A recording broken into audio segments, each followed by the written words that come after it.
അടുത്ത ക്വസ്റ്റ്യൻ ജുനു അമൽ family job place. Family ഇവിടെ തന്നെയാണ്, കോഴിക്കോട് തന്നെയാണ് ആക്ച്വലി. വീട്ടില് ഇപ്പൊ അമ്മ പിന്നെ സിസ്റ്റർ ആണുള്ളത്. സിസ്റ്റർ പുറത്താണ്, ഇപ്പൊ സൗദിയിലാണ്, കല്യാണം കഴിഞ്ഞ് സൗദിയിലാണുള്ളത്. പിന്നെ ഞാൻ ജോലി എന്താന്ന് വെച്ചിട്ടുണ്ടെങ്കിൽ ഞാൻ പ്രീമിയം ക്ലാസിന്റെ സെയിൽസ് ആയിട്ട് വർക്ക് ചെയ്യാണ്. ഇവിടെ കാലിക്കറ്റ് തന്നെയാണ് വരുന്നത്. ജോബ് പ്ലേസ് എന്റെ ജോലി ടാക്സ് കൺസൾട്ടന്റ് ആണ്. സ്ഥലം കണ്ണൂർ തളിപ്പുറമാണ്. വീട്ടില് അച്ഛൻ, അമ്മ, അനിയൻ. ഓക്കെ, അപ്പൊ ഇതാണ് ഇവരുടെ ഡീറ്റെയിൽസ്. അത് ഒരുപാട് ക്വസ്റ്റ്യൻ വന്നിട്ടുണ്ട്. അപ്പൊ അടുത്തതും കുറച്ച് സീരിയസ് ആയിട്ടുള്ള ക്വസ്റ്റ്യൻ തന്നെയാണ്. ഇതേപോലെ തന്നെ എല്ലാവർക്കും അറിയേണ്ടതാണ് നമ്മളെല്ലാവരുടെയും പാരന്റ്സിനെ പറ്റിയിട്ട്. അതാണ് ഒരു ചോദ്യം ഉള്ളത്. എല്ലാരും ചോദിക്കുന്ന മെയിൻ ആയിട്ടുള്ള ഒരു ചോദ്യമാണ് അഞ്ജീന്റെ അച്ഛനും അമ്മയും എവിടെയെന്നുള്ളത്. അത് നമ്മൾ ഇങ്ങനെ കമന്റ്സ് നോക്കുന്ന നമുക്ക് ക്വസ്റ്റ്യൻസ് വന്ന് നോക്കുന്ന സമയത്ത് ഒരുപാട് ചോദ്യം ഉണ്ടായിരുന്നു.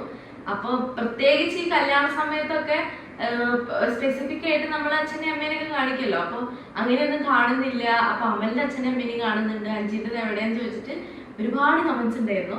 അപ്പോൾ എനിക്ക് അച്ഛനും അമ്മയും ഇല്ല, ചെറുപ്പത്തിലെ മരിച്ചതാണ്. ഞാൻ 4 വയസ്സുള്ള സമയത്താണ് അമ്മ മരിക്കുന്നത്. 4 പഠിക്കുമ്പോഴാണ് അച്ഛൻ മരിക്കുന്നത്. പിന്നെ ചേച്ചിയാണുള്ളത്. പിന്നെ ബാക്കി എല്ലാ ഫാമിലി മെമ്പേഴ്സും ഉണ്ട് കേട്ടോ. അപ്പോ അതുകൊണ്ടാണ് അവരെവിടെയെന്നുള്ള ചോദ്യത്തിന് ഒരു ഉത്തരം തരാഞ്ഞത്. അത് നമുക്ക് അത്രയും പേഴ്സണൽ ആയിട്ടുള്ള ഒരു കാര്യമായതുകൊണ്ടാണ് ഇതുവരെ പറയാഞ്ഞത്. അതായത് നമുക്ക് അങ്ങനത്തെ ഒരു സിറ്റുവേഷൻ വരുന്നില്ലല്ലോ. നമ്മൾ ഈ നോർമലി ഇങ്ങനെ വീഡിയോസ്, നല്ല രസമുള്ള വീഡിയോസ് അങ്ങനെയൊക്കെ ആയിട്ട് പോകുന്ന സമയത്ത് അങ്ങനത്തെ ഒരു സിറ്റുവേഷൻ വരുന്നില്ല. പിന്നെ ഈ കല്യാണത്തിന്റെ സമയത്താണ് നമുക്ക് കൂടുതലായിട്ട് അങ്ങനത്തെ കമന്റ്സും കാര്യങ്ങളൊക്കെ വന്നു തുടങ്ങിയത്. അപ്പൊ നിങ്ങളും കൂടി അറിയണം എന്ന് തോന്നിയത് കൊണ്ടാണ് ഇപ്പൊ ആ ക്വസ്റ്റ്യൻ ആൻസർ ചെയ്യുന്നത്. അപ്പൊ അതാണ് അതിന്റെ ഒരു കാര്യം എന്ന് പറയുന്നത്. പിന്നെ വീഡിയോസ് നിങ്ങൾ ഷാമിന്റെ വീട്ടില് ശ്രീന്റെ അവിടെ കല്യാണം വിളിക്കാൻ പോയിട്ടൊക്കെ കണ്ടത് ചെറിയച്ഛനാണ്, അച്ഛന്റെ അനിയനാണ്.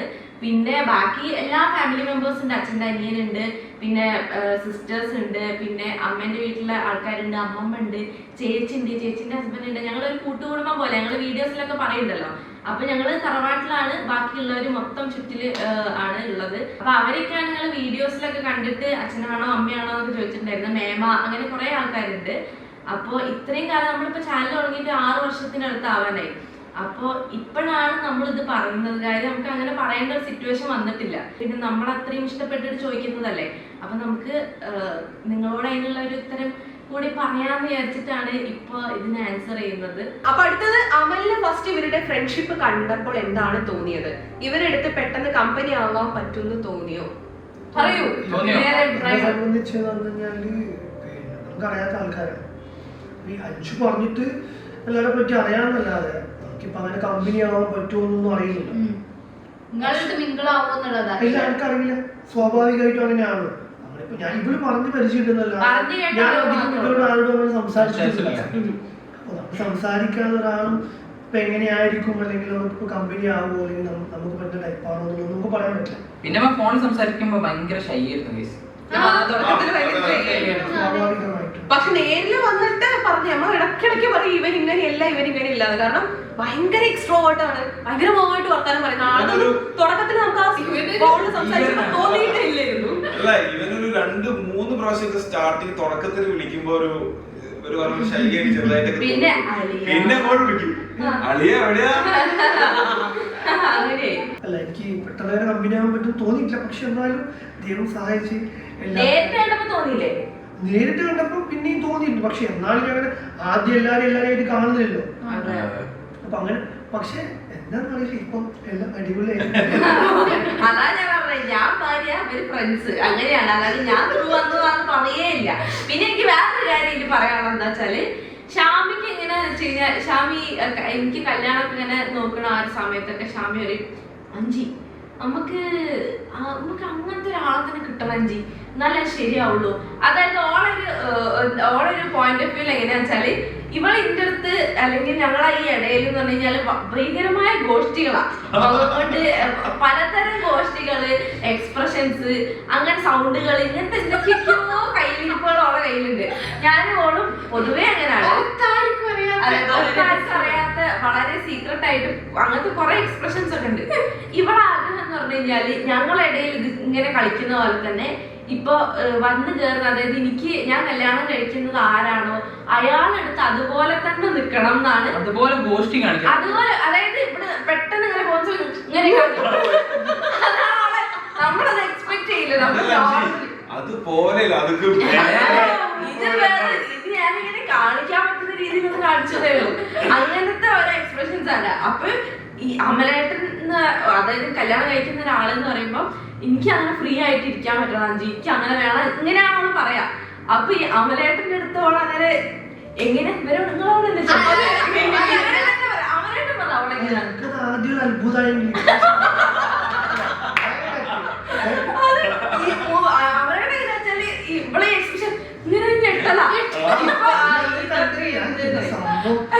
പിന്നെ ശീലം അങ്ങനത്തെ ഓരോ എക്സ്പ്രഷൻസ് ഒക്കെയാണ്. ഇവരടുത്ത് എന്തൊക്കെ എക്സ്പ്രഷൻസ് കാണിക്കുന്നു. അപ്പൊ വന്ന് കയറുന്ന ഒരാളടുത്ത് ഇവരടുത്ത് ആഘോഷം കാണിച്ചു ഒരിടത്ത് പോയിട്ട് ആ സുഖല്ലേ, അതായത് കുറച്ച് ഫോർമലായി നിൽക്കുക എന്നുള്ളത് ചിന്തിക്കാനേ ചിന്തിക്കാനല്ല. ഞാൻ പറഞ്ഞു എനിക്ക് തോന്നുമ്പോ പോയിട്ട് മുഖത്ത് പോയി കോസ്റ്റ് കഴിച്ച് തിരിച്ചു വരാൻ പറ്റുമോ. പഞ്ച് കയറി വരുന്ന സമയത്ത് ഇവിടെ കൊഞ്ഞാനം കുത്തും, അമല് കയറി വരുന്ന സമയത്ത് കൊഞ്ഞാനം. പിന്നല്ലേ ഇവര് രണ്ടുപേരും ജസ്റ്റ് ഓപ്പോസിറ്റ് സ്വഭാവങ്ങളാണ്. രണ്ടുപേരും എന്ന് വെച്ചാല് ഇവിടെ ഭീകര എക്സ്ട്രോവേർട്ട് ആണ്, ഇത് ഭീകര ഇൻട്രോവേർട്ട് ആണ്. പക്ഷെ വേറെ കാര്യം, ഇമോഷണലി ഉള്ള കാര്യങ്ങൾ ഡീൽ ചെയ്യുന്നതിന് രണ്ടാൾക്കും ഒരേ സ്വഭാവം. അതായത് ഒരു കാര്യം എങ്ങനെയാ അത് എടുക്കുക, ഇവരിപ്പോ ഒരു കാര്യം എങ്ങനെ ഫീൽ ചെയ്യുന്നു സെയിം ആയിട്ട് എനിക്ക് ഷാമിക്ക് അത് ഫീൽ ചെയ്യാം. അതായത് ഒരേപോലെയാണ് ഇമോഷണലി ഓരോരോ കാര്യങ്ങളും ഡീൽ ചെയ്യുക, അതിലും ഒരേപോലെയാണ്. പക്ഷെ അല്ലാത്ത കാര്യങ്ങളിൽ രണ്ട് ധ്രുവത്തിലാണ്. ഞാൻ കുറച്ച് സൈലന്റ് ആയിട്ടുള്ള ഒരാളാണ്. ഇവരടുത്തല്ല, നിങ്ങൾ വിചാരിക്കണ്ടാവും ഞാൻ ഇങ്ങനെ ഭയങ്കര ചറപറ പറയുന്ന ഒരാളാണ്. ഞാൻ ഇപ്പൊ എവിടെ മൂലയിൽ ഇരിക്കുന്നുണ്ടെങ്കിൽ ഇപ്പം വന്നൊരു ഒറ്റ അടി അടിച്ച് ഓടുക, അങ്ങനത്തെ അങ്ങനത്തെ ഭയങ്കര ഞാൻ ഇവിടെ മാത്രമേ സൈലന്റ് ആയിട്ടുള്ളൂ, ബാക്കിയുള്ള സൈലന്റ് ആണ്. ഞാൻ അങ്ങനെ അടിക്കുന്ന സമയത്ത് വേറെ നിൽക്കുന്നത് അത് 10-20 അടി വന്ന് അടിച്ചിട്ട് ഞാൻ തിരിച്ചടിക്കാൻ ഓടും. പറ്റുള്ളൂ. ഇവിടെ ഫുള്ള് തിരിഞ്ഞ് ഓടിയിട്ട് അവിടെ പോയിട്ട് അവിടെ നിന്നാണ് എനിക്ക് ക്യാമറ ഓണാക്കാൻ എന്റെ കയ്യിൽ കിട്ടിയത്. ഞാൻ ഓണാക്കി അവിടെ നിന്ന് പിന്നെ നേരെ വന്ന് ഇവിടെ ഫുട്ബോൾ കളിക്കുന്ന വീഡിയോ ഉണ്ട് കയ്യില്, ഒന്നും പുറത്തു വിടുന്നില്ല എന്ന് മാത്രം. ഞാൻ മെല്ലെ അടിക്കുള്ളൂ, 5 വർഷം 4 ഇരട്ടി കോഴ്സിലാണ്. ശരിയാ, മെല്ലൊരു 20 അടിക്കാൻ പറ്റും. അതോടുകൂടി പിന്നെ നിർത്തും, സ്വൈര്യം ഉണ്ടാവും. അതാണ് കാര്യം. അപ്പൊ അടുത്ത ക്വസ്റ്റ്യൻ ആണ്, എല്ലാവരും കൂടി ഒരു ഇന്റർനാഷണൽ ട്രിപ്പ് പ്ലാൻ ചെയ്യുന്നുണ്ടോ? നല്ല ആഗ്രഹമുണ്ട്. കുറെ ആയി നമ്മളിങ്ങനെ വിചാരിക്കുന്ന ഒരു ഇന്റർനാഷണൽ ട്രിപ്പ് പോകണം. കറക്റ്റ് ആയിട്ട് ഞങ്ങൾക്ക് ഒരു പ്ലാൻ കിട്ടിയ ഞങ്ങൾ പോകും അല്ലേ? അത് നിങ്ങൾ റെഡി ആയിട്ട് നിൽക്കുന്നത് നമുക്ക് നോക്കാം. ടൂർ പ്ലാൻ ചെയ്യുന്നത് ഞാനാണ് പ്ലാൻ ചെയ്യുന്നത്. നമ്മൾ ഈ ഓൾ ഇന്ത്യ പോകുന്ന പോലെ അല്ലല്ലോ, ഇന്റർനാഷണൽ പോകാന്ന് പറയുമ്പോ അത്യാവശ്യം ഇതിനെപ്പറ്റി ഐഡിയ നല്ല പ്ലാനിങ് ആണ്. ഞങ്ങൾക്ക് നല്ല പാക്കേജ് ഒക്കെ കിട്ടി കഴിഞ്ഞാൽ ഞങ്ങൾ ഇപ്പോഴാണെങ്കിൽ അന്വേഷിക്കുന്നുണ്ട്. അപ്പൊ അങ്ങനെ പരതിക്കൊണ്ടിരിക്കുന്നുണ്ട്. സെറ്റ് ആയി കഴിഞ്ഞാൽ നമ്മൾ ഇന്റർനാഷണൽ ട്രിപ്പ് അടിക്കും. ഓക്കെ, അടുത്ത ചോദ്യം, ജീവിതത്തിൽ നിങ്ങൾക്ക് ഉണ്ടായിട്ടുള്ള സന്തോഷവും സങ്കടവും നിറഞ്ഞ നിമിഷങ്ങൾ ഏതൊക്കെ? ഇത് രണ്ടും ഒരുമിച്ചുണ്ടായതെന്ന് പറഞ്ഞാൽ അത് രണ്ടും ഒരേ സമയത്ത് ഒരു മൊമെന്റ് വിഷമവും സന്തോഷവും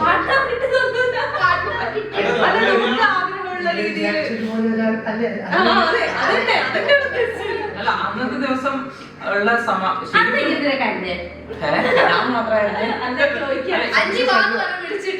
ഞാൻ ഞാൻ മര്യാദക്ക് ഒരു സൈഡിൽ നിൽക്കിയിരുന്നു.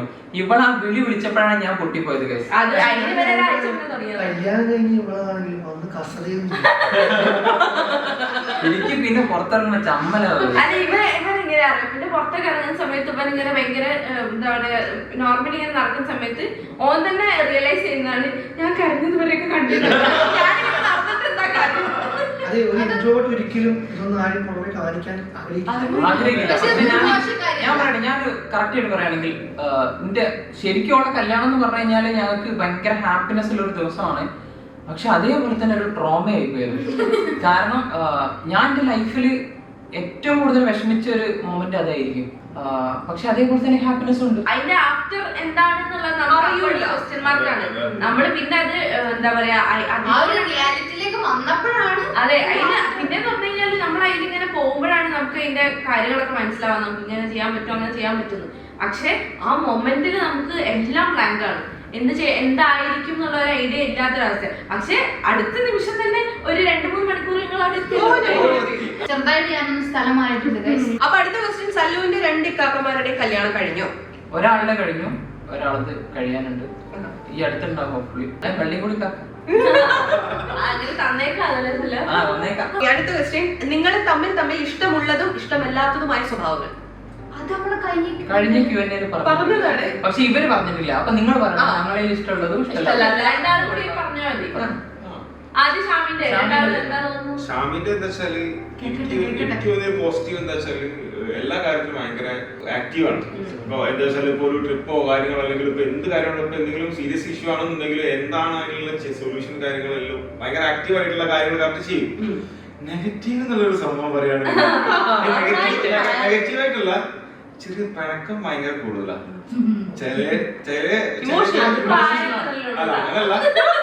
അങ്ങനല്ല പെട്ടെന്ന് ദേഷ്യം പിടിക്കും ചില ടൈമിൽ.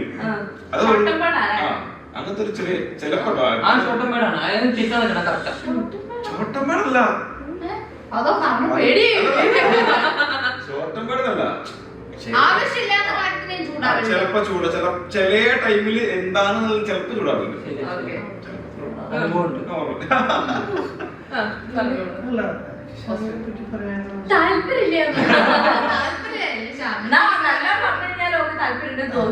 സന്തോഷിപ്പിക്കാം. വളരെ ജോളിയാണ്. കാരണം വെച്ചാൽ ഈ കൂട്ടത്തില് ഷാമില്ലെങ്കിൽ അതറിയും. ഷാമില്ലെങ്കിൽ അതറിയും. കാരണം ഇവര് 3 സൈഡിൽ ഇരുന്ന് കഴിഞ്ഞാൽ ആ ഇരുന്നിടത്താണ്. ഇവര് 3 സൈഡിലാണ് ഇരുന്ന് കഴിഞ്ഞാൽ ഇരുന്ന പോലെയാണ്. ഷാമി ഉണ്ടെങ്കിൽ ഫുള്ള് ജോളിയായി. എന്താ പറയുക, ഒരു ഉത്സവത്തിന്റെ പോയി പ്രതീതി. ഒന്ന് മതിയോ അത് മതി.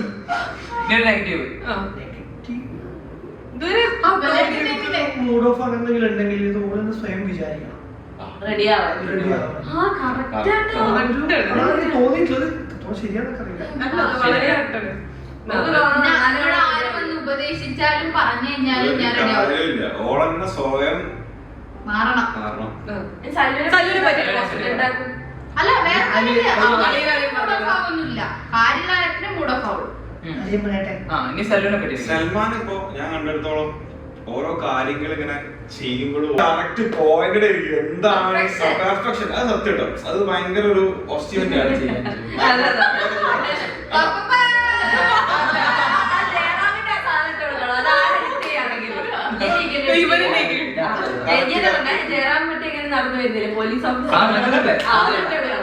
നെഗറ്റീവായിട്ട് ഞാൻ അവന്റെ പോകുന്ന അങ്ങനെ കണ്ടിട്ടില്ല. അങ്ങനല്ല, നെഗറ്റീവായിട്ട് ഞാൻ അങ്ങനെ കണ്ടിട്ടില്ല. അങ്ങനെയൊക്കെയാണ് ഫീൽ ചെയ്തിട്ടുണ്ട്.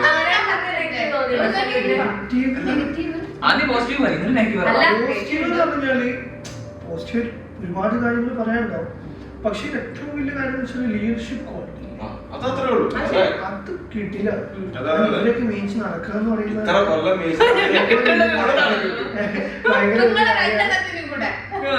നീയും പെട്ടു.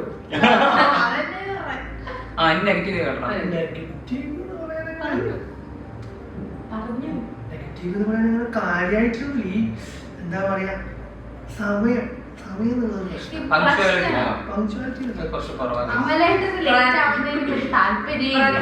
പ്രത്യേകിച്ച് സല്ലുവിന്റെ കാര്യത്തിൽ പറയുമ്പോ ഈ ലീഡർഷിപ്പ് ക്വാളിറ്റിക്കുള്ള കുറച്ചുകൂടെ പഞ്ചായത്ത്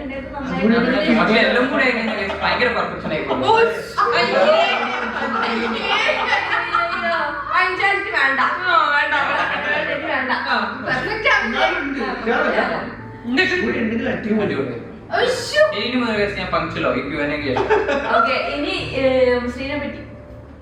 ശ്രീയും ഞാൻ സൽമാനെ പറഞ്ഞ പോലെ തന്നെയാണ്. ഭയങ്കര മുന്നോട്ടുള്ള കാര്യങ്ങൾ പക്കായിട്ട് ഡീൽ ചെയ്ത് അപ്പുള്ള കാര്യങ്ങൾ പിന്നെ വെക്കാതെ അപ്പൊ തീർക്കുന്ന ഒരാളാണ് ശ്രീ ഞാൻ കണ്ടെടുത്തോളം. പിന്നെ അതുപോലെ നെഗറ്റീവായിട്ടൊന്നും പറഞ്ഞില്ല. ചില കാര്യങ്ങൾ ചിലത് പറഞ്ഞിട്ടുണ്ടെങ്കിലും പെട്ടെന്ന് കത്താൻ കുറച്ചൊരു അതൊന്ന് പ്രോസസ് ചെയ്ത് തരണം. അതെ, അതൊന്ന് എനിക്കൊന്ന് വിശകലനം ചെയ്ത് വരണ്ടേ, അതിന് കുറച്ച് ഞാൻ ടൈം എടുക്കും. ആ ടൈമിനുള്ളിൽ ചിലപ്പോൾ കാര്യമായിട്ടുള്ള വല്ല കഴിഞ്ഞ് പോകും. അവളായിട്ട് എന്താ ശ്രീനെ പറ്റി? ഇല്ല, ഞാൻ പറയാൻ ഈ ഞാൻ പറഞ്ഞ പോലെ സല്യൂതരം പറഞ്ഞ പോലെ ലീഡർഷിപ്പ് ക്വാളിറ്റി എന്ന് പറഞ്ഞ പോലെ അതുപോലെ ഇപ്പൊ ഈ ഗേൾസിൽ അത്യാവശ്യം ലീഡർഷിപ്പ് ക്വാളിറ്റി പിന്നെ അതുമാത്രല്ല അത്യാവശ്യം ചിന്തിക്കുന്ന കൊടുത്തില്ല, എന്തെങ്ങനെ ചെയ്യാൻ പറ്റുന്നതിനെ പറ്റിയിട്ട് നല്ല ധാരണ കൊടുത്താൽ പറ്റും. നെഗറ്റീവ് ഒന്നും പറയാനില്ല, സമയം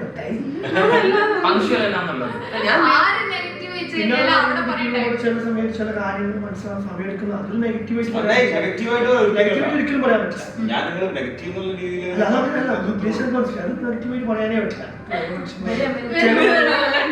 ചില സമയങ്ങളിൽ ഞാനും അങ്ങനെ ചില കാര്യങ്ങൾ മനസ്സിലായി മനസ്സിലാക്കാം, പക്ഷെ സമയത്തിന്റെ കാര്യത്തിൽ വളരെ മണിയെന്നുള്ള 12 മണി കഴിഞ്ഞാൽ ചിന്തിക്കും, 10 മണി കഴിഞ്ഞല്ലേ എന്നാ 1 മണിയാവാം. അപ്പൊ ഞാനും കുറച്ച് പങ്ക്ച്വൽ ആണ്. ഞാൻ ചെയ്തൊരു കാര്യമാണ്. രാവിലെ പഠിക്കാണ് രാവിലെ വിളിച്ചോട്ടോ, വിളിച്ചോടുത്തിട്ട് നേരെ എണീറ്റില്ല, നേരെ വിളിച്ചോടുത്ത് ഇവിടെ റെഡിയായി ഒരു 1/2 മണിക്കൂർ കാത്തിരിക്കുമ്പോഴാണ് കാക്ക എനിക്ക് പോകുന്നൊരു ബാഗ് എടുക്കാനേ ഉണ്ടാവുള്ളൂ. പക്ഷെ കാക്കപ്പത്തേക്ക് കാറ് കയറി എന്റെ പഞ്ചായത്തിനോട് കുത്തിച്ചതാണ്, അത്രേ ഉള്ളൂ. എന്നെ പറ്റി പറയും. അഞ്ചി പിന്നെ ആക്റ്റീവ് മെമ്പറാണ്. ഇപ്പൊ ജഗപോകി നമ്മളോട് പറഞ്ഞ തന്നെ അഞ്ച് ഇതേപോലെ തന്നെ ഒച്ചയും വിളിയും കാര്യങ്ങളും അതും ഇതും ജഗപോക അതിന്റെ ഒക്കെ ഒരാളാണ്. അല്ല അങ്ങനല്ല, ഇപ്പൊ എങ്ങനെയാണെന്നുണ്ടെങ്കിലും അങ്ങനെ എനിക്ക് ഫീൽ ചെയ്ത് ഒരുപാട്. പിന്നെ നെഗറ്റീവ് എന്നുള്ള രീതിയിൽ ആക്കാം. പറഞ്ഞ പോലെ തന്നെ അഞ്ചി സംസാരിക്കണമെങ്കിൽ അത് അഞ്ചി തന്നെ വിചാരിക്കണം. അതെ, പിന്നെ ഒരു 10 സെക്കൻഡിൽ ഒരു 10 പണം മിനിമം. അതായത് ഇങ്ങനെ ചെറുതിനാണ് പറയുന്നത്, വലിയവൾക്ക് വേറെ രീതിയിലുണ്ട്. ഇത് നമുക്ക് ഇങ്ങനെ വെറുതെ 1 മണിക്കൂറിലാണ് ഇത് വെറുതെ പണക്കം. അത് പിന്നെ അപ്പത്തേക്ക് ശരിയാവും ചെയ്യൂലേ. കുറച്ച് സമയം കഴിയും. ഞാൻ ഭർത്താവല്ലേ ഇതാ പറയണ്ടേ. നെഗറ്റീവ് പോസിറ്റീവ് പറയണം. പഞ്ചായത്തിൽ പറയാൻ പറ്റില്ല. എനിക്ക് അഞ്ജുവിനെ പറ്റി പറയാനുള്ള ഏറ്റവും വലിയ പ്ലസ് പോയിന്റ് എന്ന് പറഞ്ഞാൽ ആരായിക്കോട്ടെ ഇവർക്ക് കാര്യമായിട്ടുള്ള ആൾക്കാർക്ക് ഭയങ്കര സ്നേഹമാണ്, അവർ ഭയങ്കര കെയർ ചെയ്യും. അതാണ് ഏറ്റവും വലിയ പ്ലസ് പോയിന്റ്. അതിപ്പോ ഇവളെ കാര്യം പോലെ തന്നെ അവരുടെ കാര്യമുണ്ട്. അതിപ്പോ ഫ്രണ്ട്സ് ആയിക്കോട്ടെ ഫാമിലി ആയിക്കോട്ടെ. നെഗറ്റീവ് എന്ന് പറഞ്ഞത് ഓവർ തിങ്കിങ്, അതിന്റെ ഉസ്താദാണ്. ഓവർ തിങ്കിങ് നെഗറ്റീവ് അല്ല, അത് പ്ലസ് പക്ഷെ അവരുടെ നേരത്തെ പറഞ്ഞ പോലെ അതായത് പോസിറ്റീവ്സും ചിന്തിക്കണം ഓവർ തിങ്ക് ആയിട്ട്, ഇത് നെഗറ്റീവ്സ്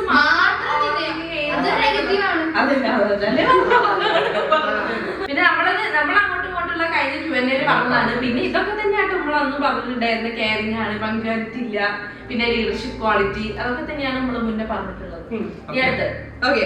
അടുത്തത് അഞ്ചിയും നമ്മൾ ഹണിമൂൺ പോകാൻ പ്ലാൻ ഉണ്ടോ? ഞങ്ങളെ കൂട്ടാതെ പോണില്ല. ഞങ്ങൾ ഓരോ പ്ലാൻസ് ഒക്കെ പറഞ്ഞു കൊടുത്തിരുന്നു അന്ന്. ഇന്റർനാഷണൽ തരം ഞങ്ങൾ പറഞ്ഞു കൊടുത്തു, ഞങ്ങള് തന്നെ പ്ലാൻ ചെയ്ത് സെറ്റ് ആക്കി തരാം, ഞങ്ങൾ ഒന്നും നോക്കണ്ട പോയാ മതി. പക്ഷെ അപ്പൊ അമ്മലായിട്ട് പറഞ്ഞ എല്ലാരും കൂടെ ഹണിമൂൺ അപ്പൊ ഞങ്ങൾ മിഥുനത്തില് മോഹൻലാൽ പോയ വരെ ഓരോ ആൾക്കും ഹണിമൂൺ ഉണ്ടാകുന്ന സ്ഥലത്ത് നമ്മൾ ഉണ്ടാവില്ല. അതെ, അതായത് ഇനി ഒരു മനുഷ്യൻ ഇവിടെ കല്യാണം വിചാരിക്കണ്ട.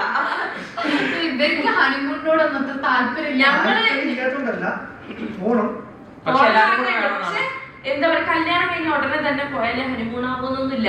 നമുക്ക് കുറച്ച് സമയം എടുത്ത് റിലാക്സ് ആയി എല്ലാം ഒന്ന് ഒതുങ്ങിയിട്ട് വളരെ മനസ്സമാധാനത്തോട് കൂടിയിട്ട് പോകുമ്പോഴും നല്ല രസമായിരിക്കും. അപ്പൊ അങ്ങനെ പോയാലും മതി. അപ്പൊ അതുകൊണ്ട് പെട്ടെന്ന് തന്നെ വേണം പോകാന്ന് വെച്ചിട്ട് എങ്ങോട്ടെങ്കിലും പോയിട്ട് കാര്യമില്ല അല്ലെ. എല്ലാം പ്ലാൻ ചെയ്ത് നമുക്ക് പറ്റുന്ന ഒരു സമയത്ത് നമ്മൾ എന്തായാലും ചെയ്യണം. ആദ്യം പാസ്പോർട്ട് ഇല്ല, ഞങ്ങൾ രണ്ടുപേരും പാസ്പോർട്ട് എടുക്കണം. എന്നിട്ട് ഞങ്ങള് പെട്ടെന്ന് തന്നെ ഒരു പാസ്പോർട്ട് എടുക്കുന്നേ. അടുത്ത ക്വസ്റ്റ്യൻ, ശ്രീ ചേച്ചിക്ക് ബ്രദർ ഉണ്ടോ? ഇല്ല, ഒറ്റ മോളാണ്. നിങ്ങളുടെ ചൈൽഡ്ഹുഡ് മെമ്മറി ചൈൽഡ്ഹുഡ് മെമ്മറി ഒരുപാട് മെമ്മറീസ് ഉണ്ട് guys. സല്ലി പറ. ചൈൽഡ്ഹുഡ് എന്ന് പറയുമ്പോൾ എനിക്ക് മെയിൻ ആയിട്ട് ഫീൽ ചെയ്യാൻ ക്രിക്കറ്റ് കളിക്കാൻ പോകുന്നതാണ്. ഞാൻ സ്കൂളൊക്കെ വിട്ട് വന്നിട്ട് ഇങ്ങനെ വയലിലോട്ട് ഞാൻ ഒളിഞ്ഞു നോക്കും guys. അപ്പൊ അവിടെ ക്രിക്കറ്റ് കളിക്കുന്നുണ്ടാവും. അപ്പൊ ഞാൻ ചിലപ്പോൾ മദ്രസൊക്കെ സ്കിപ്പ് ചെയ്തിട്ട് ഞാൻ അവിടെ പോയിട്ട് ക്രിക്കറ്റ് കളിക്കും. അപ്പം ആ ഗ്രൗണ്ടിൽ ക്രിക്കറ്റ് കളിക്കുന്നതാണ് എനിക്ക് ഇപ്പോഴും മൈൻഡിലുള്ളൊരു ഓർമ്മ. ചൈൽഡ്ഹുഡ് എന്ന് പറയുമ്പോൾ ഉള്ള മെയിൻ ഓർമ്മ എന്ന് പറഞ്ഞാൽ ക്രിക്കറ്റ് ആണ്. എനിക്കും ചൈൽഡ്ഹുഡ് എന്ന് പറയുന്ന സമയത്ത് ക്രിക്കറ്റ് കളിക്കുന്നതിനെ പറ്റി പറയുകയാണെങ്കിൽ ഞാൻ കാക്ക അന്ന് ഇൻട്രോവേർട്ട് ആണ്. അപ്പൊ ഞാൻ ക്രിക്കറ്റ് കളിക്കാൻ പോകാണ്ടെങ്കിലും അവിടെ ഇവിടെ എല്ലാവരും പോയിട്ട് കമ്പനി ആ പഞ്ചായത്തിൽ എല്ലാവരോടും കമ്പനി ഇവർക്കാക്കൻ അതേ പ്രായമുള്ള ഒരു ഏട്ടൻ ഉണ്ടായിരുന്നു. അപ്പൊ ഓരുടെ കൂടെ ഞാൻ ക്രിക്കറ്റ് കളിക്കാൻ പോകും. അന്ന് ഞാൻ ബാറ്റ് ചെയ്യും, ബോൾ ചെയ്യും, കീപ്പിംഗ് ചെയ്യും, ഒക്കെ ചെയ്യേ കീപ്പറൊക്കെ ആയി നിൽക്കും. അത്യാവശ്യം ക്രിക്കറ്റ് കളിക്കുന്നു. ക്രിക്കറ്റ് കളിക്കുന്നു. അപ്പൊ ഞാൻ കാക്കനെ കാക്കൻ അതേ പ്രായമുള്ള ഏട്ടൻ്റെ അടുത്ത് പറഞ്ഞ് ഈ കാക്കനെ വിളിച്ചിട്ട് വാ, അവൻ ക്രിക്കറ്റ് കളിക്കുമല്ലോ, ഓരോട് വരാൻ പറയുന്നു. അങ്ങനെ കാക്ക വന്നില്ലേ. പിന്നെ ഞാൻ കാക്കനെ വിളിച്ച് കൊണ്ടുവന്ന് കഴിഞ്ഞപ്പോ ഞാൻ വെറും കീപ്പർ മാത്രമായി. ബാറ്റ് ചെയ്ത് ബോൾ ചെയ്തിരുന്ന ആള് ക്രിക്കറ്റിലേ പിന്നെ ഞാനില്ല. അപ്പുറത്തേക്കും ഇപ്പുറത്തേക്കും പോകുന്ന ബോളില്ലേ വെറുതെ അപ്പുറത്തെ പറമ്പിലൊക്കെ ഞാനൊന്നും ചെയ്തിട്ടല്ല. ഞാനും കൂടെ വന്നപ്പോ കളി കുറച്ചുകൂടെ സീരിയസ് ആയി. അപ്പൊ ഞാൻ ഔട്ടായി. അതെ, പിന്നെ ഇവര് ബെസ്റ്റ് ഫ്രണ്ട്സ് ഒക്കെ ആയിരുന്നു. ഷാമിന്റെ ഓർമ്മ എന്ന് പറയുന്നത് അവളും ഓളെ കൂടെ 2-3 കുട്ടികളൊക്കെ ഉണ്ട്. ഒരു സൈക്കിളിൽ 2 കുട്ടികള് സൈക്കിളിൽ ഇങ്ങനെ പോകും. അതാണ് റോഡിന്റെ സൈഡിൽ കൂടെ ഫുള്ള് തെണ്ടി നടത്താൻ തന്നെ. എന്നിട്ട് അവിടെ പോയിട്ട് ഏതെങ്കിലും ഒരു കല്ലിന്റെ മുകളിൽ ഇങ്ങനെ ഇരുന്ന് റോഡിലേക്ക് വായ നോക്കി ഇരുന്നെന്തെങ്കിലും തിന്നും. ബൈപ്പാസിലേക്ക് ഞങ്ങൾ ഇങ്ങനെ 2 സൈക്കിൾ ഉണ്ടാവും ഞങ്ങൾക്ക്. എനിക്ക് ലേഡി ബേർഡ് ആണ്, ഒരിക്കൽ ഹെർക്കുലിസ് ആയിരുന്നു. അപ്പൊ ഞങ്ങള് സൈക്കിളിൽ ഇങ്ങനെ പോയിട്ട് അന്ന് ബൈപ്പാസിനൊക്കെ പണി നടക്കുന്ന ടൈമാണ്. എന്നിട്ട് സ്റ്റെപ്പ് കയറിയിട്ട് ബൈപ്പാസിൽ ആ സൈഡിൽ കുറ്റി ഉണ്ടാവുമല്ലോ, ആ കുറ്റിമേൽ ഇരുന്നിട്ട് ഇങ്ങനെ പോണ വണ്ടിക്കൊക്കെ ടാറ്റ കൊടുക്കുക. പിന്നെ അവിടെ ഏതാ കല്ലിന് മുകളിൽ ഇരിക്കുക. അതാണ് എന്റെ അടിപൊളി ചൈൽഡ്ഹുഡ് എന്ന് പറയുന്നത്. എന്റെ ചൈൽഡ്ഹുഡ് മെമ്മറി എന്ന് പറയുമ്പോൾ ഞാൻ എന്റെ കൂടെ ഒരു ഫ്രണ്ട് ഉണ്ടായിരുന്നു, ഗായ തൊട്ടുള്ള ചാനലിൽ മുന്നേ വന്നിട്ടുണ്ട്.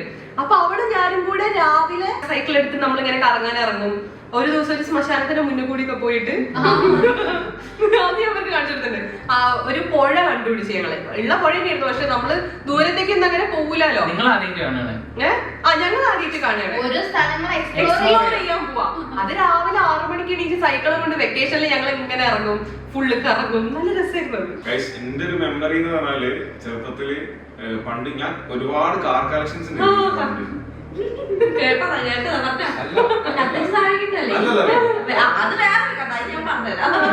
ഒരുപാട് കാർ ഇടക്കിടക്ക് എനിക്ക് പപ്പ അങ്ങനെ കാറ് വേണ്ടി വരും. ഞാൻ കാറ് പപ്പനോടൊക്കെ എവിടെ പുറത്തു പോകണമെങ്കിൽ എന്തോ എവിടെ പോകണമെങ്കിലും ചെറുപ്പം മുതൽ അപ്പോഴേ കുറെ കാർ കളക്ഷൻസ് കാര്യങ്ങളുണ്ട്. അപ്പൊ ഞാൻ കുറച്ചു കാലം ചെറുപ്പത്തിൽ ഒരു വലിയ കാറുണ്ട് എന്റെ അടുത്ത്, ഒരു വലിയ കാറുണ്ട്. അപ്പം ഞാൻ തറവാട്ടിൽ ആ ടൈമിൽ നിൽക്കാറ്. അപ്പൊ എന്റെ സൈക്കിളിന്റെ ബാക്കിൽ ഞാൻ കയറ് കെട്ടിയിട്ട് കാറിന് മുകളിലും കയറ് കെട്ടും.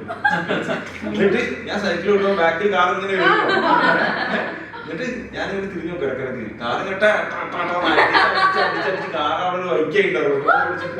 വയലിലേക്ക് അവിടെ കുറച്ചപ്പുറത്ത് ഒരു വയലുണ്ട് കളിക്കുന്നത്, ക്രിക്കറ്റ് കളിക്കുന്നത്, ഫുട്ബോൾ കളിക്കുന്നത്. സോറി. അപ്പൊ ഓരോ കളി നടക്കുമ്പോ അവിടെ കളി കാണാൻ വേണ്ടി ഇത് ചവിട്ടിട്ട് ഞാൻ ഇത് ബാക്കിൽ ഇട്ടു. അപ്പത്തേക്ക് അവിടെ ഇങ്ങനെയുണ്ട്. അതാണ് പ്രധാന വിനോദമായിരുന്നു. പിന്നെ ഞാൻ പറഞ്ഞ എന്താ വെച്ചാൽ ഇപ്പൊ പറഞ്ഞു കേട്ടിട്ടുണ്ട് ഇവര് എപ്പോഴും ഒരു പ്രാവശ്യത്തോ കാറല്ലേ മേലേന്ന് കത്തിച്ച് ചെറിയ ചെറിയ കാലം ഉണ്ടാവല്ലോ. എനിക്ക് പഴയ ഫിലിമിലൊക്കെ ഇങ്ങനെ ബോംബ് കിട്ടുന്നത്, അതേപോലെ കാറിങ്ങനെ കൊക്കയിലൊക്കെ കത്തിയിട്ടൊക്കെ അത് ആ ഒരു പ്രാന്തില് ഞാൻ പണ്ട് വീടിന്റെ ടെറസിന്റെ മുകളിൽ കയറിയിട്ട് കാറിന് തീ കൊടുത്തിട്ട് താഴത്തേക്ക് ഇട്ടിട്ട് ഓടിന് മുകളില് എന്നിട്ട് ഇങ്ങനെ കത്തിയിട്ട് ഇങ്ങനെ പോവല്ലോ കാർ താഴത്തേക്ക്, അത് കാണാൻ വേണ്ടിട്ട്. പണ്ട് ചെറുപ്പത്തിൽ ഈ ക്രിസ്മസും ഓണമെല്ലാം കാത്തിരിക്കും. എന്നുവെച്ചാൽ ലീവ് കിട്ടില്ല. അങ്ങനെ നാട് അത്യാവശ്യം മലയോരം ലീവ് കാണാൻ പോവും. കസിൻസ് ഉണ്ടാവും. തോട്ടിൽ കുളിയും ക്രിക്കറ്റ് കളിയും ഷട്ടിൽ കളിയും ഓണാഘോഷവും വിഷുവും ഒന്നും പറയണ്ട. പിന്നെ വീട്ടിന്റെ ബാക്കില് എന്താ പറയാ ക്രിസ്മസ് ആയി കഴിഞ്ഞാല് വലിയ സ്റ്റാർ ഒക്കെ ഉണ്ടാക്കും. അപ്പൊ ഈ ക്രിസ്മസിന്റെ ലീവിനൊക്കെ രാവിലെ മുതൽ അവിടെയാണ്. പിന്നെ വീട്ടിൽ നിന്ന് വിളിക്കുമ്പോഴാണ് തിരിച്ച് വീട്ടിലേക്ക് പോവാ. അങ്ങനെ നല്ല നല്ല ഒരുപാട് മെമ്മറീസ്. അടുത്ത question, wallpaper and lock screen എന്താണ് എല്ലാവരുടെയും? എന്റെ വാൾപേപ്പർ ഗൈസ് ഇതാണ് എൻ്റെ വാൾപേപ്പർ. ലോക്ക് സ്ക്രീനും ഇത് തന്നെയാണ്. ഇത് എൻ്റെ കാക്കൻ്റെ മോനാണ്. ഇന്റേതാ അഞ്ജുവിൻ്റെ കേസ് സേവ് ദ ഡേറ്റിന് എടുത്ത പിക്ചർ. ജുനുവിൻ്റെ കേസ് ജുനും ഷാമിയും. ഞാൻ ഫോൺ കവറിന് മാച്ച് ആക്കി ഇട്ടതാണത്. ലോക്ക് സ്ക്രീൻ ഫോൺ കവർ ഇതുവരെ ഇതല്ലായിരുന്നല്ലോ. അല്ല, അത് ഞാൻ കവർ ഇട്ടപ്പോ അതിന് മാച്ച് ആക്കി ഇട്ടത്. ഗൈസ് അമലിൻ്റെ ഇതാണ് ഗൈസ് ഷാമിന്റെ ലോക്ക് സ്ക്രീന്. നമ്മൾ കൂർഗ് പോയപ്പെടുത്ത ഫോട്ടോ. നിങ്ങൾ ഇൻട്രോ എടുക്കുമ്പോ ഒറ്റ ടേക്കിൽ ശരിയാവാറുണ്ടോ? ഇല്ല. അതെന്തറിയോ, നമ്മള് ഫുള്ള് ജോളിയായിട്ട് തുടങ്ങിയതായിരിക്കും, പക്ഷെ സത്യം പറഞ്ഞാൽ ഞങ്ങൾ പറയാൻ വന്ന കാര്യം എന്താണെന്നുള്ള ഞങ്ങൾക്ക് മറന്നുപോയി. അതെന്താന്ന് വെച്ചാൽ നമ്മുടെ ചാലഞ്ചസ് ഒക്കെ ആവുന്ന സമയത്ത് നമുക്ക് അതിന്റെ റൂൾസ് പറഞ്ഞിട്ടുണ്ടേ. അപ്പൊ അത് ഏറ്റവും ക്രിസ്പ് ആയിട്ട് നിങ്ങൾക്ക് മനസ്സിലാവുന്ന രീതിയിൽ വേണം നമുക്ക് ഇൻട്രോ പറയാൻ. അപ്പൊ ചില സമയത്ത് പറഞ്ഞു വരുന്ന സമയത്ത് അത് വർക്ക് ആവില്ല. അപ്പൊ അങ്ങനെ പറഞ്ഞു വേറെ എവിടെയോ എത്തും, പക്ഷെ കാര്യം പറഞ്ഞിട്ടുണ്ടാവില്ല. അങ്ങനത്തെ സാഹചര്യം കഴിപ്പോവും. അപ്പൊ ചില സമയത്ത് ഇൻട്രോ എടുക്കുമ്പോ ഭയങ്കരമായിട്ട് സമയം പോകും. ചില സമയത്ത് ഒറ്റ ടേക്കിലൊക്കെ ചില സമയത്ത് കിട്ടും. അത് ചില സമയത്ത് മാത്രം. ഇപ്പോഴാണ് കുറച്ചും കൂടെ അങ്ങനെ കിട്ടല്ലേ? ഇപ്പൊ ഒറ്റ ടേക്കിലൊക്കെ നമുക്ക് ഇൻട്രോ കിട്ടും. Okay, where is your Christmas challenge? ഒരുപാട് കമന്റ്സ് വന്നിട്ടുണ്ടായിരുന്നു. സത്യം പറഞ്ഞാൽ ഞങ്ങൾക്ക് ക്രിസ്മസ് ചാലഞ്ച് ന്യൂ ഇയറിനും ഒന്നും സ്പെഷ്യൽ ആയിട്ട് പ്ലാൻ ചെയ്യാൻ പറ്റിയില്ല. കാരണം അത് സമയം കിട്ടിയില്ല. കാരണം നിങ്ങൾ ട്രിപ്പിന്റെ വീഡിയോസ് ഒക്കെ ഈ അടുത്തായിട്ട് കണ്ടോണ്ടിരിക്കുന്നേ. പക്ഷെ നമ്മളതൊരു 18-ാം തീയതി ഒക്കെ ഷൂട്ട് ചെയ്ത വീഡിയോസ് ആണ്. അപ്പൊ അത് കഴിഞ്ഞ് ഞങ്ങളൊരു 22-ാം തീയതി 23-ാം തീയതിയാണ് കണ്ണൂരിൽ നിന്ന് തിരിച്ചു വരുന്നത്. അപ്പോൾ 5 കണ്ണൂരിൽ തന്നെയാണ്. അപ്പൊ ക്രിസ്മസ് 5-ക്ക് വരാൻ പറ്റാത്തൊരവസ്ഥയായിരുന്നു. ഞങ്ങൾക്കാണെങ്കിൽ ഒരാഴ്ച ഞങ്ങൾ കണ്ണൂരിൽ നിന്നിട്ടാണ് ഇങ്ങോട്ട് വരുന്നത്. അപ്പൊ ഞങ്ങൾക്ക് കണ്ണൂരിലോട്ട് പോകാനുള്ള ഒരു അവസ്ഥയില്ല. അപ്പൊ അതുകൊണ്ടൊക്കെയാണ് ക്രിസ്മസ് വീഡിയോസ് ഇല്ലാതിരുന്നത്. കുറെ പ്ലാൻസ് ഉണ്ടായിരുന്നു, പക്ഷെ ഞങ്ങളെ ഡേറ്റ്സ് ഒക്കെ ഒന്ന് മിസ് ആയപ്പോൾ അതുകൊണ്ട് Christmas video new year video ഒന്നും ഇല്ല. സാഹചര്യം കാരണം നമുക്ക് അത് എടുക്കാൻ പറ്റില്ല. എഡിറ്റിംഗ് ചെയ്യുന്നതൊക്കെ ആരാണ്? എഡിറ്റിംഗ് ഈയിടെയായിട്ട് കഴിഞ്ഞ 1-2 വർഷമായിട്ട് ഞാൻ ചെയ്യും. പക്ഷെ നമ്മളെ കോംപ്ലിക്കേറ്റഡ് ആയിട്ടുള്ള വീഡിയോസ് ഒക്കെ ഉണ്ടാവില്ലേ, ഇപ്പം മാരേജ് വീഡിയോസ്, എൻഗേജ്മെന്റ് വീഡിയോസ്, കുറെ മ്യൂസിക് ഒക്കെ ബ്ലെൻഡ് ചെയ്തിട്ടുള്ള വീഡിയോസ് ഒക്കെ ആണെങ്കിൽ അത് ശ്രീയാണ് ചെയ്യുക. കാരണം ഓൾക്കാണ് അങ്ങനെ മ്യൂസിക് ഒക്കെ ബ്ലെൻഡ് ചെയ്ത് കുറച്ചുകൂടെ പ്രോ ലെവലിൽ ചെയ്യാൻ പറ്റുന്ന അവക്കാണ്. പിന്നെ ചാലഞ്ച് വീഡിയോസ് ഒക്കെ ആണെങ്കിൽ അതൊക്കെ ഞാൻ തന്നെ ആയിരിക്കും ചെയ്യുക. വ്ളോഗൊക്കെ ഞാൻ തന്നെ ആയിരിക്കും ചെയ്യുക. ഇതേപോലെ കോംപ്ലിക്കേറ്റഡ് ആയ വീഡിയോസ് വരുന്ന സമയത്ത് അത് ആ എഡിറ്റ്സ് ശ്രീ ഏറ്റെടുക്കും. അങ്ങനെയാണ്. പിന്നെ നമ്മളെ ചാനൽ തുടങ്ങി ഇതുവരെ തമ്മിൽ ചെയ്തുകൊണ്ടിരിക്കുന്നത് ശ്രീയാണ്. അത് ഞങ്ങൾ ആരും ഇന്ന് വരെ കൈ കടത്തിയിട്ട് പോയിട്ട് നോക്കിയിട്ട് പോലില്ല. അത് ശ്രീയാണ് കേട്ടോ ചെയ്യല്. അത് കുറച്ചുകൂടെ കോംപ്ലിക്കേറ്റഡ് ആയിട്ടുള്ള ഒരു ഏരിയ ആണ്. ഞങ്ങൾക്ക് അങ്ങോട്ട് പഠിച്ചെടുക്കാൻ പറ്റും തോന്നില്ല. അതുകൊണ്ട് ഞങ്ങൾ അങ്ങോട്ട് നോക്കിയില്ല. What inspired you to start your YouTube channel? YouTube channel start ചെയ്യാൻ ഞങ്ങളുടെ മെയിൻ ആയിട്ടുള്ള കാര്യം ഞങ്ങൾക്ക് എല്ലാവർക്കും ഒരുമിച്ച് നിൽക്കണം എന്നുള്ളതായിരുന്നു. നമ്മള് മുന്നത്തെ Q&A നമ്മൾ പറഞ്ഞിട്ടുണ്ട്, ഒരുമിച്ച് നിൽക്കുക. അപ്പോൾ അതിന് വേണ്ടിയിട്ട് നമ്മൾ സ്റ്റാർട്ട് ചെയ്തതാണ് യൂട്യൂബ് ചാനൽ. പിന്നെ എന്താ പറയുക, നമുക്കൊരു ഇൻകം എന്നുള്ള രീതിയിൽ നമ്മളെന്താ സപ്പോർട്ട് ചെയ്യാൻ, ഫാമിലിനെ സപ്പോർട്ട് ചെയ്യാൻ വേണ്ടിയിട്ട് ആ ഒരു രീതിയിൽ ഞങ്ങൾ ആലോചിച്ചിരുന്നു. പിന്നെ ക്രിയേറ്റീവായിട്ട് എല്ലാവരും കൂടെ എന്തെങ്കിലും ഒന്ന് ചെയ്യാം, അതിനുള്ള ഒരു സന്തോഷം ഉണ്ടായിരുന്നു. ഇതൊക്കെയായിരുന്നു ഞങ്ങൾക്ക് അന്ന് ഈ യൂട്യൂബ് ചാനൽ തുടങ്ങാനുണ്ടായ കാരണങ്ങൾ. പിന്നെ what is the craziest thing that's ever happened to you while filming a video? എനിക്കിത് പറയുമ്പോൾ ഓർമ്മ എന്താ പറയുക, നമ്മൾ 5-ന്റെ ബർത്ത്ഡേക്ക് നമ്മൾ ട്രിപ്പ് പോയിട്ടിരുന്നല്ലോ. അതായത് 12 gifts in 12 hours നമ്മൾ ചാലഞ്ച് ചെയ്തിട്ടുണ്ടായിരുന്നു. അപ്പൊ അതില് 5 ഇന്നെയും കൊണ്ട് സൈക്കിളിൽ പോകുന്നുണ്ടായിരുന്നു. ആ വീഡിയോയിൽ അതില്ല. വീഡിയോ ഷൂട്ട് ചെയ്തില്ല, അടുത്ത ദിവസമാണ്. അതെന്താന്ന് വെച്ചാല് നമ്മളെ ബർത്ത്ഡേ സെലിബ്രേഷൻ ഒക്കെ കഴിഞ്ഞതിന് ശേഷം കഴിഞ്ഞ പിറ്റേ ദിവസം ഇവര് രണ്ടാളും കൂടെ സൈക്കിളിന് പോവാ. അതായത് സൈക്കിൾ ഇങ്ങനെ ലോണിലൂടെ സൈക്കിൾ ഓടിക്കാനുള്ള സൈക്ലിങ്ങിന്റെ ഇതുണ്ടായിരുന്നു. അപ്പൊ 5 കാക്കനെ മുന്നിൽ വെച്ചിട്ട് ഞാൻ കേറൂല പറഞ്ഞ് പിടിച്ച് കയറ്റിയത്. അത് മറ്റേ ഹെർക്കുലീസ് പോലത്തെ സൈക്കിളാണ്. ഞാൻ ഇരിക്കുന്ന ഇവൻ ആ സെന്ററിലുള്ള കമ്പിയിൽ ഇരുത്തി. പഴയ സൈക്കിൾ പോലത്തെ സംഭവം. അപ്പൊ ഞാൻ വീഡിയോ എടുക്കുക അവര് പോകുന്നത്.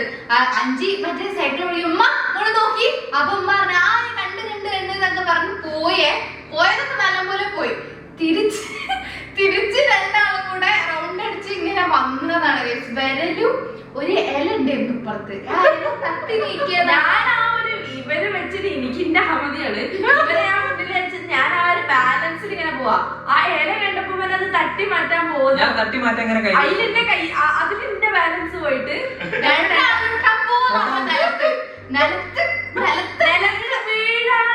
നിലത്ത് കുത്തിയോന്നറിയില്ല. നിലത്ത് തൊടുന്നത് പറഞ്ഞിട്ടില്ല, തൊട്ടില്ല എന്ന് ഞങ്ങൾക്ക് ഡൗട്ടാണ്. സല്ലി എണീറ്റ് ഒരൊറ്റ ഓട്ടം ചമ്മൽ സഹിക്കാൻ വീഡിയോ ഷൂട്ട് ചെയ്യുന്നുണ്ട്. അപ്പൊ വീഡിയോ എന്നിട്ട് വീഡിയോ ഓഫ് ചെയ്ത് വേദന വീഴാൻ പോകുമ്പോഴും 5 അറിയാതെ വീഴാൻ പോവാ. കാക്ക മുതൽ 5 സൈഡ് കാക്കനെ പിടിക്കാൻ വീഴാൻ പോവാ. അപ്പത്തേക്ക് ഇവന് വീഴുന്നത് അറിയണ്ടേ, എനിക്ക് വീഴാൻ പോകുമ്പോഴല്ലേ പിടിക്കാൻ പറ്റില്ല. ഇവൻ വീഴുന്നതിന്റെ മുന്നേ എനിക്ക് ഓടിക്കളഞ്ഞു. ഞാൻ നല്ല വീഴ്ച വീഴുന്നുണ്ട്. ഞാൻ പറഞ്ഞു നിന്നെ കൊണ്ട് പോകാൻ പറ്റില്ല, പക്ഷെ ഞാൻ ഓടിച്ചോ, ഓടിച്ചു.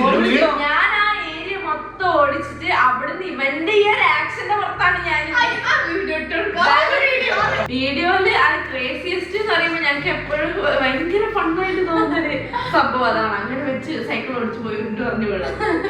അടുത്ത question, if there is any disagreement or conflict with each other, how would you handle the situation? അത് നമ്മളെങ്ങനെ എല്ലാവരും പോലെ തന്നെ കുറച്ചൊന്നും ഉണ്ടായിരിക്കും. അത് അല്ല, ഒരാളോട് ഒരാൾ പോയി പറയും, അങ്ങനെ പറയൂ. ഇപ്പൊ ഞാൻ എന്തെങ്കിലും ഒരു കോൺഫ്ലിക്റ്റ് ഉണ്ടെങ്കിൽ നമ്മളത് സംസാരിച്ചിട്ട് തന്നെ സോർട്ട് ആവുക. അതെ, അപ്പം എന്തെങ്കിലും കാര്യത്തിന് മുകളിൽ അഭിപ്രായങ്ങൾ വരുമ്പോൾ അതിന്റെ പ്രോസും കോൺസും അങ്ങോട്ടും ഇങ്ങോട്ടും പറയും. ചിലപ്പോൾ നമ്മൾ പറയുന്നത് തന്നെ നമ്മള് ചിലപ്പോൾ ഉറച്ചു നിൽക്കും. ഞാൻ പറയുന്നതിൽ ഞാനും, ചിലപ്പോൾ അഞ്ചു പറയുന്നതിൽ അഞ്ചു, ശ്രീ പറയുന്നതിലും ഒക്കെ ഉറച്ചു നിൽക്കും. പക്ഷെ അവസാനം എല്ലാം കൂടി കൂട്ടി കുഴച്ചിട്ട് നമ്മളൊരു തീരുമാനം എടുക്കും. ആദ്യം കുറച്ച് പണങ്ങിയിരിക്കും, പിന്നെ സംസാരിച്ച് അത് കഴിഞ്ഞ പിന്നെ മനസ്സിലങ്ങനെ ഇരിക്കുന്നു. അങ്ങനെയൊന്നും ഇല്ല കേട്ടോ. അത് ആ പ്രശ്നം എന്താണോ അത് പറഞ്ഞു കഴിഞ്ഞാൽ അത് അങ്ങോട്ടും ഇങ്ങോട്ടും സംസാരിച്ചു കഴിഞ്ഞാൽ അത് തീർന്നു. പിന്നെ അടുത്ത പ്രശ്നം അങ്ങനെയുള്ളൂ. അല്ല, പിന്നെ ഒരാളോട് നമ്മൾ പോയി പറയും. ഇങ്ങനെ ഇപ്പൊ ചിലപ്പോ ഞാൻ അഞ്ചിനോട് പോയിട്ട് ശ്രീക്ക് അങ്ങനെ വിഷമുണ്ട് അല്ലെ ഇങ്ങനെ വിഷമുണ്ട് അത് പോയി പറയും. ചിലപ്പോ ശ്രീന്റെ അടുത്ത് വന്ന് പറയും. അതായത് എനിക്കിപ്പോ എന്തെങ്കിലും ഒരു ഫീൽ ചെയ്ത കാര്യം എനിക്ക് ചിലപ്പോ സ്ട്രേറ്റ് മനസ്സിലായില്ല. അപ്പൊ വേറെ ആള് പറയാണ് ഇന്നത് പറഞ്ഞതുകൊണ്ടായിരിക്കും ചിലപ്പോ അത് പറഞ്ഞിട്ടുണ്ടാവുക. അങ്ങനെ ഒന്ന് ബാലൻസ്ഡ് ആവും. അപ്പൊ പിന്നെ ഏകദേശം ഒരുവിധമൊക്കെ സോൾവ് ആയിട്ടുണ്ട്. How do you support each other on tough times? ഒരാളുടെ പ്രശ്നം എന്ന് പറയുമ്പോൾ അത് നമ്മുടെ എല്ലാവരുടെയും പ്രശ്നങ്ങളായിരിക്കും. അപ്പൊ അത് നമ്മൾ എന്തായാലും സോൾവ് ചെയ്തിട്ടേ മുന്നോട്ട് പോകുള്ളൂ. ആ ഒരു രീതിയിലാണ് നമ്മൾ ഈ അങ്ങനെ ഒരു സപ്പോർട്ടിംഗ് സ്റ്റൈലാണ് എല്ലാരും അങ്ങോട്ടും ഇങ്ങോട്ട് നിൽക്കുന്നത്. പിന്നെ ഒരുപാട് പേര് ചോദിക്കുന്നുണ്ട് ചാലഞ്ച് വീഡിയോസ് എന്താണ് ഇടാത്തത്, കുറവാണ് ഇപ്പൊ എന്നുള്ളത്. നമ്മുടെ ചാലഞ്ച് വീഡിയോസ് ഇങ്ങനെ വരുന്നതായിരിക്കും. ഞങ്ങൾ ആ ട്രാക്കിലേക്ക് ഇങ്ങനെ വരുന്നുള്ളൂ. നമ്മൾ കുറച്ച് തിരക്കുകളായിട്ടാണ് നമ്മളിനി ഇവിടുന്ന് അങ്ങോട്ട് നല്ല കിട്ടില്ല ചാലഞ്ചസ്. തിരക്കുകളും നമ്മളെ കല്യാണം കഴിഞ്ഞ് അതിന്റെ എന്തായാലും നമുക്ക് അതിന്റെ ഒരു വരില്ലേ, പിന്നെ ജസ്റ്റ് നമ്മളൊന്ന് പുറത്തു പോവാ, അങ്ങനത്തെ കുറെ കാര്യങ്ങളുള്ളത് ബേസിക്. അതുകൊണ്ടാണ് നമ്മൾ വ്ളോഗ് ഇടുന്നത്. അത് നമ്മൾ ആ ഒരു സന്തോഷമുള്ള മൊമെന്റ്സ് വ്ളോഗ് ആയിട്ട് ഇടുന്നത്. ബാക്കി ചാലഞ്ചസ് ഞങ്ങൾ വിട്ടിട്ടില്ല. എന്തായാലും ഞങ്ങൾ ചാലഞ്ചസ് ആയിട്ട് ഉടൻ തന്നെ തിരിച്ചു വരുന്നതായിരിക്കും. അപ്പൊ ഗൈസ്, ഈ ഒരു Q&A കണ്ടപ്പോ നിങ്ങൾക്ക് ഒരുപാട് ഞങ്ങളെ പറ്റിയുള്ള കാര്യങ്ങൾ ക്ലിയർ ആയിട്ടുണ്ടാവും എന്ന് വിചാരിക്കുന്നു. ഞങ്ങൾ ഇത്രയും ക്വസ്റ്റ്യൻസ്, മെയിൻ ആയിട്ടുള്ള ക്വസ്റ്റ്യൻസ്, ഞങ്ങളെ പറ്റി മനസ്സിലാവുന്ന മെയിൻ ആയിട്ടുള്ള ക്വസ്റ്റ്യൻസ് ആണ് ഇതിൽ നമ്മൾ എടുത്തിട്ടുള്ളത്. അപ്പൊ ഇതോടുകൂടി എല്ലാവർക്കും ക്ലിയർ ആയിട്ടുണ്ട് എന്ന് വിചാരിക്കുന്നത്. അപ്പൊ ഗൈസ്, ഇന്നത്തെ വീഡിയോ ഇത്രയേ ഉള്ളൂ. ബാക്കി നമ്മളെ പുതിയ പുതിയ വീഡിയോസ് ഒക്കെ ആയിട്ട് നമ്മൾ ഇനി വരുന്നതായിരിക്കും. അപ്പൊ എല്ലാവർക്കും ഞങ്ങളുടെ വക ഹാപ്പി